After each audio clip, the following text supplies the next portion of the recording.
Hello everyone, this is Shikha Srivastava from mathematics form. आज हम लोग क्या पढ़ेंगे? आज हम लोग class 6 chapter 5 that is understanding elementary shapes में एक्सरसाइज 5.1 का क्वेश्चन नंबर 1 सॉल्व करेंगे। क्या है question number 1? What is the disadvantage in comparing the segments by mere observation. ठीक है, अगेन रीड करते हैं question. What is the disadvantage? क्या डिसएडवांटेज है? डिसएडवांटेज का मतलब क्या कमियां हैं in comparing the segments by mere observation.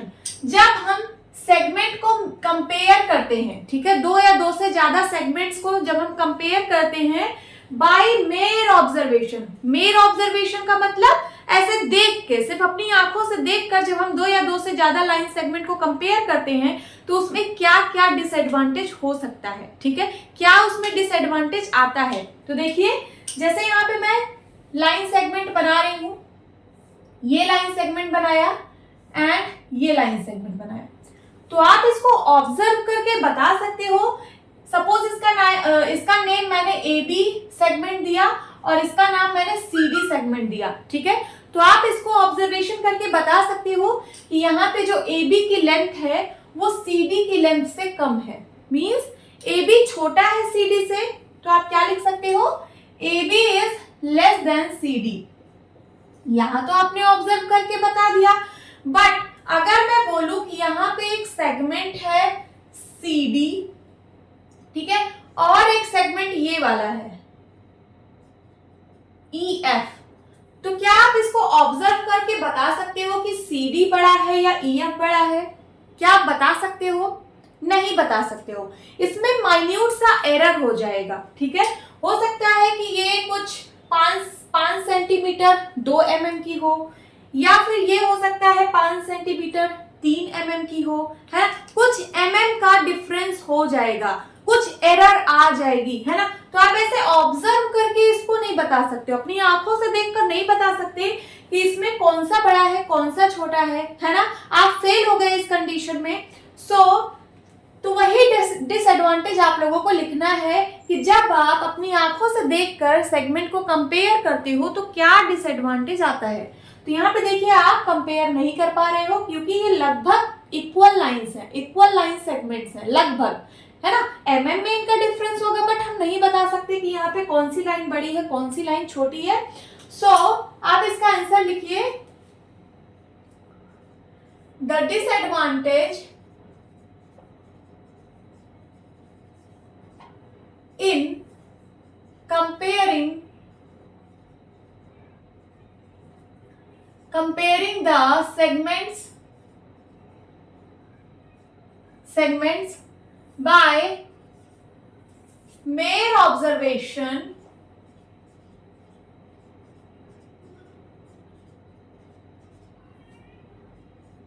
causes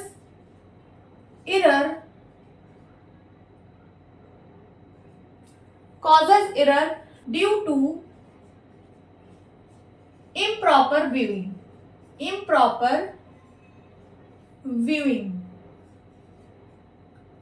ठीक है, इसमें क्या होता है, इसमें एरर आ जाता है क्योंकि आप इसको गलत तरीके से देख के बता देते हो कि ये वाली लाइन बड़ी है ये वाली लाइन छोटी है। हो सकता है ये वाली लाइन बड़ी हो क्योंकि इसमें mm का डिफरेंस है। ओके, तो क्या डिसएडवांटेज है? तो इसमें जो है एरर आने के चांसेस रहते हैं। ठीक है, now move to the next question.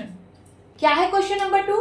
Why is it better to use a divider than a ruler while measuring the length of a line segment? फिर से पढ़ते हैं question. Why is it better to use a divider? क्यों divider का use करना ज्यादा better है than a ruler? Ruler के कंपेयर में डिवाइडर को यूज करना क्यों ज्यादा बेटर है? While measuring the length of line segment। ठीक है, जब आपको लाइन सेगमेंट की लेंथ को मेजर करना होता है तब। ठीक है, तो जब आप लाइन सेगमेंट की लेंथ को मेजर करते हो तो वहां पे डिवाइडर क्यों ज्यादा बेटर है रूलर से, आपको ये रीजन बताना है। तो देखिए, सपोज मैंने यहाँ पे एक लाइन सेगमेंट लिया, अब मैंने इसको मेजर करना आपको रूलर से भी बताया है डिवाइडर से भी बताया है। Ruler is a scale, this is ruler. ठीक है, अगर आपको इसको रूलर से मेजर करना है रूलर का यहाँ पे एक ये एंड पॉइंट यहाँ पे रख दो और फिर रूलर को ऐसे प्लेस कर दो। यहाँ पे जितने भी नंबर पे ये दूसरा वाला एंड पॉइंट आ रहा है वही उसकी लेंथ हो जाती है, ठीक है। सो रूलर से ऐसे हम लोग मेजर करते हैं। और दिस इज डिवाइडर। अब डिवाइडर से कैसे मेजर करते हैं? सो डिवाइडर में 2 निडल लगी होती है, ठीक है। इस दोनों निडल को इसके एंड पॉइंट पर रखना है। मींस डिवाइडर को इतना स्ट्रेच कर दो कि इसका एक निडल इस एंड पॉइंट पे आ जाए और दूसरा निडल इस एंड पॉइंट पे आ जाए। फिर उसके बाद वो डिस्टेंस लेके आप रूलर पे देख लो कि कितनी डिस्टेंस आ रही है, वही इसका लेंथ होगा, ठीक है। ऐसे हम लोग डिवाइडर से मेजर करते हैं। तो अब आपको बताना है कि डिवाइडर क्यों ज्यादा बेटर है रूलर से, ठीक है। तो जब आप रूलर से इसको मेजर करते हो तो रूलर की कुछ थिकनेस होती है, थिकनेस की वजह से थोड़ा सा एमएम में कुछ एरर आ सकते हैं, ठीक है। मेजरमेंट बहुत ज्यादा एक्यूरेट नहीं होता है रूलर से कंपेयर टू डिवाइडर। डिवाइडर से आपको ज्यादा एक्यूरेट मेजरमेंट मिलता है, ठीक है। सो हम लोग क्यों डिवाइडर का यूज करते हैं? तो यहां पे लिखिए we use divider than a ruler. We use divider than a ruler while measuring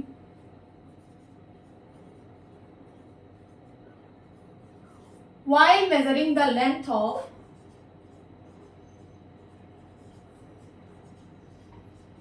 line segment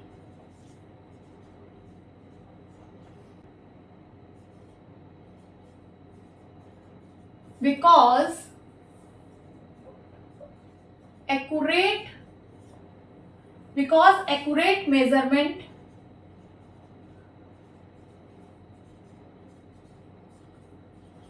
will be possible.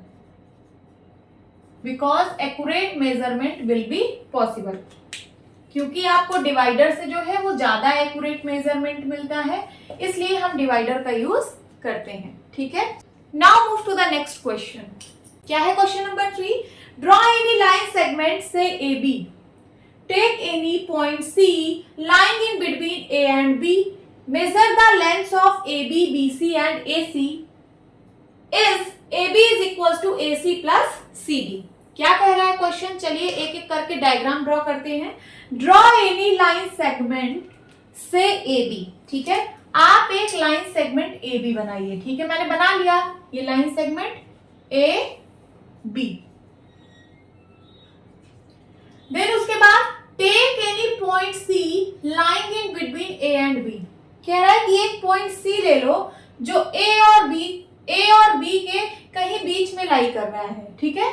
सो मैंने यहां ले लिया एक point C lying in between A and B, जो ए और बी के कहीं बीच में लाई कर रहा है। तो मैंने यहां पे ले लिया सी। आप यहां पे भी ले सकते हो, यहां पे भी ले सकते हो, आपका जहां मन करे, ठीक है। Measure the lengths of A B, B C and A C. अब आपको मेजर करना है लेंथ किसकी? ए बी की, मींस यहां से लेकर यहां तक इसकी लेंथ मेजर करिए। देन उसके बाद बी सी की लेंथ कहां पे है? ये बी से लेकर सी तक, मींस इस वाले लाइन सेगमेंट की लेंथ मेजर करिए। एंड ए सी, इस वाले लाइन सेगमेंट की लेंथ मेजर करिए। फिर आपको बताना है is A B is equal to A C plus C B. क्या जो ए बी की लेंथ है, मींस ये पूरे की लेंथ, ठीक है, ये बराबर है ए सी की लेंथ प्लस सी बी की लेंथ के। आपको यही बताना है, ठीक है। सो सपोज मैंने ए सी की लेंथ मेजर की और मुझे मिला कितना? 2 सेंटीमीटर, ठीक है। फिर मैंने BC की लेंथ मेजर की, ये मुझे मिला 8 सेंटीमीटर। कितना मिला? 8 सेंटीमीटर। और मैंने AB की लेंथ मेजर की, मींस यहां से लेकर जब यहां तक की लेंथ मेजर की तो मुझे मिला 10 सेंटीमीटर, ठीक है। तो आपको बताना है क्या AB की जो लेंथ है वो AC की लेंथ और CB की लेंथ को अगर मैं ऐड कर दूं तो क्या उसके बराबर है? हाँ है। क्यों? क्योंकि यहां देखिए 10 सेंटीमीटर बराबर है 2 + 8 के। 2 + 8 भी 10 होता है। तो आप यहां पे लिखिए AB is equal to 10 centimetre, AC plus CB is equal to कितना होगा? AC की लेंथ है 2 सेंटीमीटर, CB की लेंथ है 8 सेंटीमीटर। तो 2 सेंटीमीटर प्लस 8 सेंटीमीटर कितना हो गया, 10 सेंटीमीटर। तो यहाँ देखिए ए बी भी 10 सेंटीमीटर है और ए सी प्लस सी बी भी 10 सेंटीमीटर है। तो लेफ्ट हैंड साइड और राइट हैंड साइड की वैल्यू इक्वल है, तो ये वाली वैल्यू इसके बराबर होगी। तो इसका मतलब जो लाइन सेगमेंट ए बी है वो बराबर होगा ए सी प्लस सी बी के। ठीक है, तो आप क्या लिखेंगे आंसर में, yes A B is equals to A C plus C B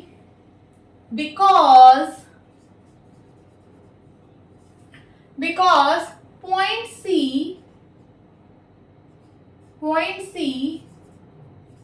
lies between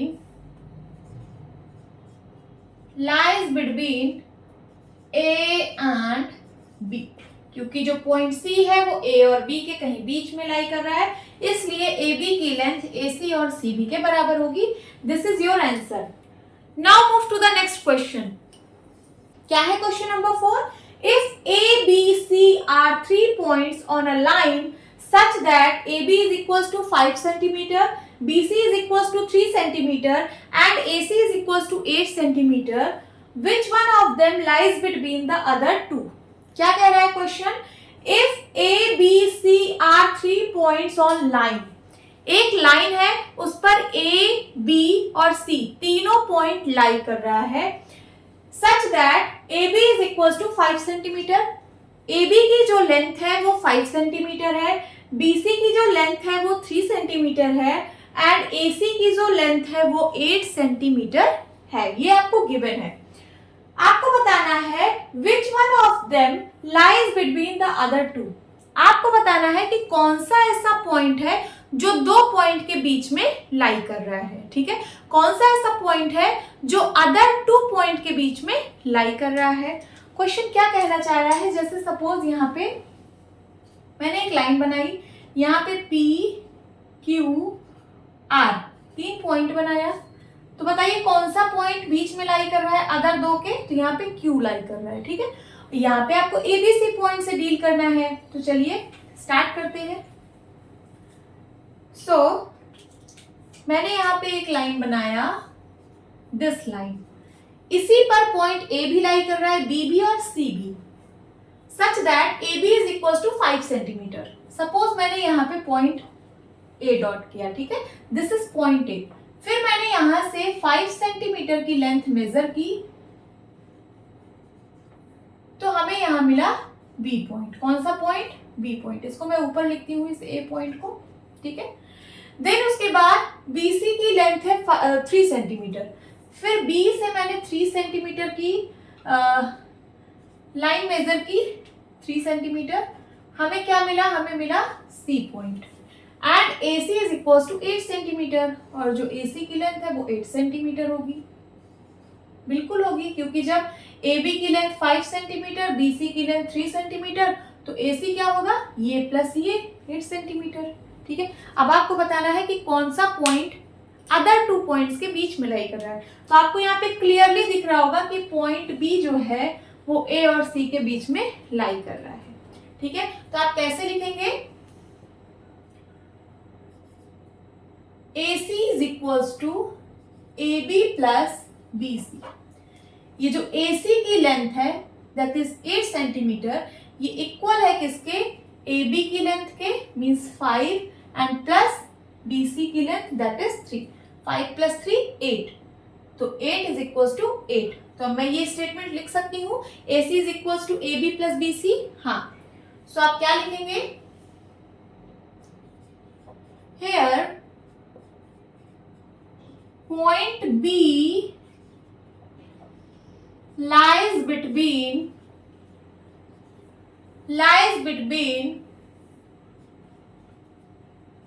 point A and C।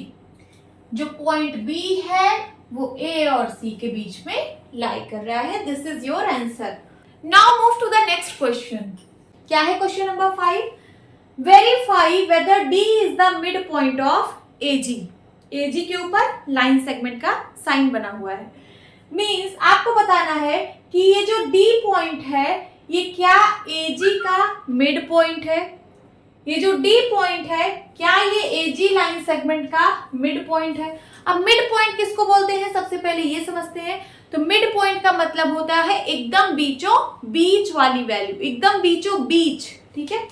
जैसे यहां पे एक पर्सन यहां पे खड़ा है, ठीक है, और एक पर्सन यहां पे खड़ा है। इन दोनों के बीच में एक बिल्डिंग है, ठीक है, दिस इज बिल्डिंग। इन दोनों के बीच में एक बिल्डिंग है, और कैसे बीच में? ऐसे बीच में है कि एकदम मिड पॉइंट पे है। तो मिड पॉइंट का क्या मतलब है कि इस पर्सन से इस बिल्डिंग का जो गैप होगा वो इस पर्सन से इस बिल्डिंग के गैप के बराबर होगा। अगर ये 5 सेंटीमीटर है इसका गैप, तो इसका भी गैप 5 सेंटीमीटर होगा, ठीक है। तो हम इसी को बोलते हैं मिड पॉइंट। जब गैप बराबर हो तो हम कह सकते हैं कि ये जो बिल्डिंग है ये दोनों पर्सन के मिड पॉइंट पर लाई कर रही है, ठीक है। तो यहाँ पे हम देखते हैं ये जो डी पॉइंट है ये क्या एजी लाइन सेगमेंट के मिड पॉइंट पर है। तो सबसे पहले हम यहाँ का गैप फाइंड आउट करेंगे और यहाँ का गैप फाइंड आउट करेंगे। अगर दोनों गैप इक्वल आ रहा है तो हम कह सकते हैं कि हाँ ये जो डी पॉइंट है ये एजी के मिड पॉइंट पर लाई कर रहा है। तो चलिए गैप फाइंड आउट करते हैं। ए और बी के बीच में कितना गैप है? तो यहाँ पे 1 यूनिट का गैप है। कितने यूनिट का? 1 यूनिट का। फिर बी से सी के बीच में कितना गैप है? 1 यूनिट का गैप है। सी से डी के बीच में कितना गैप है? 1 यूनिट का गैप है, ठीक है। यही डी पॉइंट की बात हो रही है। अब फिर डी और ई के बीच में कितना गैप है? 1 यूनिट का। ई और एफ के बीच में कितना गैप है? 1 यूनिट का। एफ और जी के बीच में कितना गैप है? 1 यूनिट का, ठीक है। यहाँ पे यूनिट मैं इसलिए बोल रही हूँ क्योंकि यहाँ पे गिवन नहीं है कि सेंटीमीटर में है कि मीटर में है, तो मैं यहाँ पे इसको यूनिट बोल दे रही हूँ, ठीक है। अगर आप इसको सेंटीमीटर मान रहे हो तो ये 1 सेंटीमीटर आप लिख सकते हो, ठीक है। सो इस साइड का गैप, ठीक है, इस साइड का गैप अगर मैं ऐड करूं कि ए से डी के बीच का डिस्टेंस कितना है तो वो है 3 सेंटीमीटर, ठीक है। मैंने उस यूनिट को सेंटीमीटर बोल दिया। उसी तरीके से D और G का डिस्टेंस कितना होगा? 3 सेंटीमीटर। कितना? 3 सेंटीमीटर। तो दोनों का गैप बराबर है, इसका मतलब D जो है वो AG के मिड पर है। सबसे पहले आप इसको सॉल्व कैसे करेंगे? तो आप यहाँ पे लिखिए AG is equals to AD plus DG। जो AG की वैल्यू है, AG मतलब ये पूरी वैल्यू, ये AD प्लस DG के बराबर होगी। तभी तो हम बोल सकते हैं कि जो D है वो A और G के कहीं बीच में लाई कर रहा है, ठीक है। अब ये मिड पॉइंट क्यों है D? क्योंकि AD की डिस्टेंस और DG की डिस्टेंस इक्वल है। अब लिखिए यहाँ पे since AD is equals to DG, क्योंकि AD और DG की जो लेंथ है वो इक्वल है, so we can say D is the midpoint of line segment AG. This is your answer. Now move to the next question. क्या है question number 6? If B is the midpoint of AC, यदि ये जो B point है ये AC का mid point है and C is the midpoint of BD, और जो ये C पॉइंट है ये BD का मिड पॉइंट है, where ABCD lie on a straight line, जहां पर ये जो ABCD पॉइंट्स है ये सारे के सारे एक स्ट्रेट लाइन पर लाई कर रहे हैं। से why AB is equals to CD, आपको बताना है कि AB क्यों CD के बराबर है, ठीक है। तो चलिए एक स्ट्रेट लाइन बनाते हैं। This is a straight line, इस पर ABCD चारों पॉइंट लाई कर रहे हैं। कैसे लाई कर रहे हैं? ये जो B है वो AC का मिड पॉइंट है, तो अगर मैं यहाँ पे पॉइंट A बनाऊं और यहाँ पे पॉइंट C बनाऊं तो ये जो B पॉइंट है ये इसके एकदम मिड पॉइंट पर लाई कर रहा है। मिड पॉइंट का मतलब यहाँ से यहाँ का गैप और यहाँ से यहाँ का गैप बराबर हो, ठीक है। तो यहाँ पे पॉइंट B लाई कर रहा है। देन उसके बाद C is the mid point of BD, और ये जो C पॉइंट है ये BD का मिड पॉइंट है, ठीक है। मीन्स B से C का गैप और C से D का गैप बराबर होगा, मीन्स यहाँ कहीं पॉइंट D होगा। जितना गैप यहाँ का उतना गैप यहाँ का, तो C जो है मिड पॉइंट है किसका? BD का। ABCD lie on a straight line, ABCD lie on a straight line, ये एक स्ट्रेट लाइन पे चारों पॉइंट्स लाई कर रहे हैं। Say y AB is equal to CD। आपको बताना है कि क्यों AB बराबर है CD के। ये जो AB की लेंथ है ये CD के बराबर है क्यों, ठीक है। सो क्वेश्चन में गिवन है B is the mid point of AC। Question में गिवन है कि जो B है वो AC का मिड पॉइंट है, तो मैं यहां से बोल सकती हूं कि AB इज इक्वल टू होगा BC के। होगा कि नहीं होगा? This is equation 1। And question में गिवन है C is the mid point of BD, ये भी क्वेश्चन में गिवन है। सो मैं बोल सकती हूं BC is equals to CD। BC is equals to CD, इसको मैंने इक्वेशन 2 बोल दिया।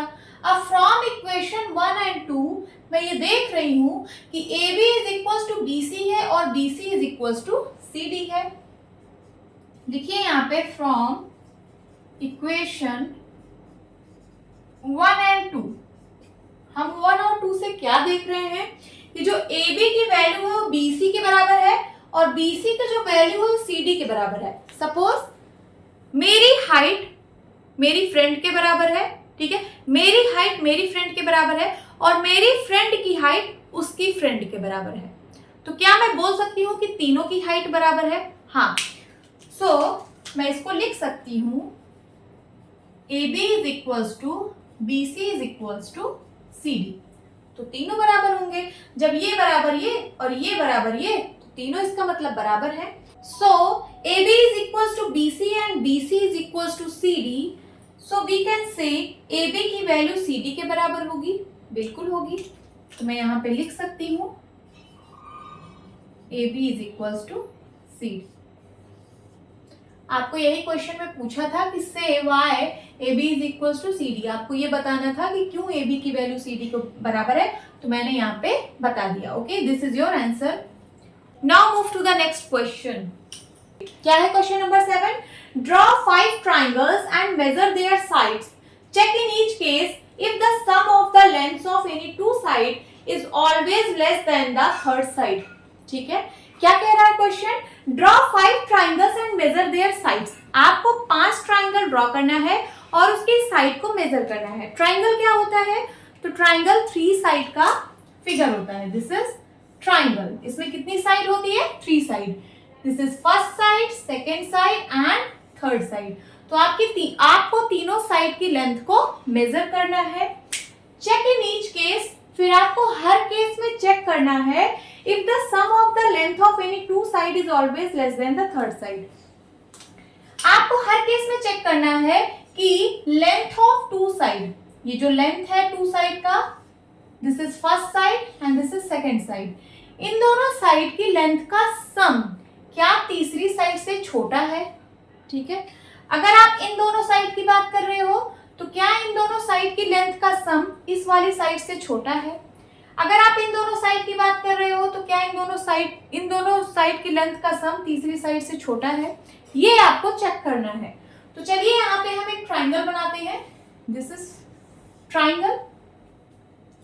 इसकी साइड की लेंथ मैंने मेजर की तो ये आया 3 सेंटीमीटर।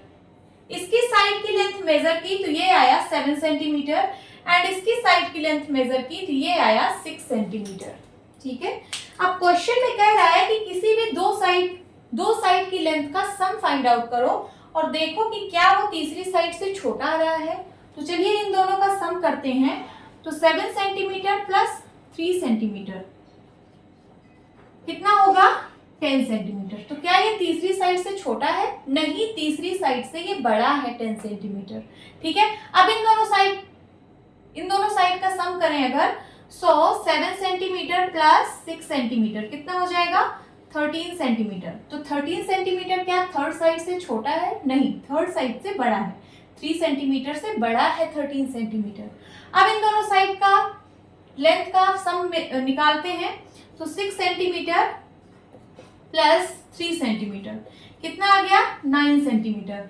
तो यहाँ पे भी आपको दिख रहा होगा कि थर्ड साइड से ये वैल्यू बड़ी आ रही है, ना कि छोटी। एक ट्राइंगल और यहाँ पे बनाते हैं, दिस इज ट्राइंगल। सपोज इसकी लेंथ है 4 सेंटीमीटर एंड इसकी लेंथ है 5 सेंटीमीटर एंड इसकी लेंथ है 10 सेंटीमीटर या फिर 8 सेंटीमीटर। कितना है 8 सेंटीमीटर। तो आप किसी भी दो साइड का सम फाइंड आउट करिए। This is 8 centimetre and this is 4 centimetre. इन दोनों का सम करिए तो ये कितना आ रहा है 12 सेंटीमीटर। तो क्या इसकी वैल्यू थर्ड साइड से छोटी आ रही है? नहीं, बड़ी आ रही है। अब इन दोनों साइड का सम निकालिए तो 8 सेंटीमीटर प्लस 5 सेंटीमीटर कितना आ गया 8 5 13 सेंटीमीटर। तो क्या ये थर्ड साइड से छोटा है? नहीं, थर्ड साइड से इसकी वैल्यू बड़ी आ रही है। अब इन दोनों साइड का सम फाइंड आउट करते हैं तो 5 सेंटीमीटर प्लस 4 सेंटीमीटर, 5 4 9 सेंटीमीटर। तो क्या ये जो 9 सेंटीमीटर आया ये थर्ड साइड से छोटी वैल्यू आ रही है? नहीं, बड़ी वैल्यू आ रही है। तो आपको कोई ऐसा केस नहीं मिलेगा कि दो साइड का सम तीसरे साइड से छोटा आ जाए, आपको कोई ऐसा केस ही नहीं मिलेगा। तो ये जो क्वेश्चन में लिखा है ऑलवेज लेस देन, ये गलत लिखा है। कभी भी लेस देन नहीं हो सकता दो साइड का सम। दो साइड का सम तीसरी साइड से कभी भी छोटा नहीं हो सकता, हमेशा बड़ा होगा। तो आप क्या आंसर लिखेंगे? आप लिखेंगे द सम ऑफ, मैंने यहाँ पे 2 ट्राइंगल बनाया है, आप 3 और बना लेना क्योंकि यहाँ पे 5 ट्राइंगल आप लोगों को बनाना है। 5 ट्राइंगल 3 और बनाना और उसमें भी यही चीज फाइंड आउट करना, दो साइड का सम निकालना और देखना कि वो तीसरी साइड से हमेशा बड़ी वैल्यू आएगी, ना कि छोटी। सो आप यहाँ पे क्या लिखेंगे? The sum of the lengths of the lengths of any two sides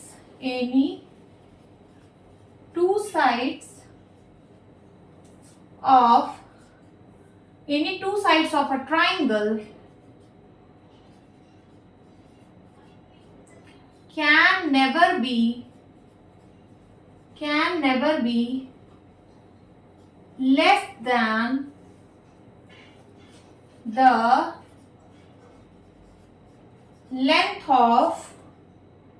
length of third side।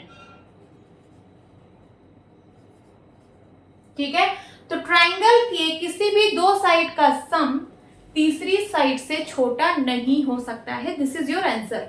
Hope students आपको ये क्लास अच्छी लगी होगी। स्टूडेंट्स अगर अभी तक आप लोगों ने मेरे चैनल को सब्सक्राइब नहीं किया है तो प्लीज सब्सक्राइब कर लीजिए एंड बेल आइकन प्रेस कर लीजिए, जिससे कि मैं जितनी भी अपनी न्यू वीडियोस डालूं वो आप लोगों तक सबसे पहले पहुंचे। और आपके क्लास में जो भी स्टूडेंट्स हैं आप उनको मेरी वीडियो शेयर करिए जिससे उनको भी हेल्प मिल सके। ओके, सो मिलती हूँ अपनी नेक्स्ट वीडियो में, तब तक के लिए bye bye and take care.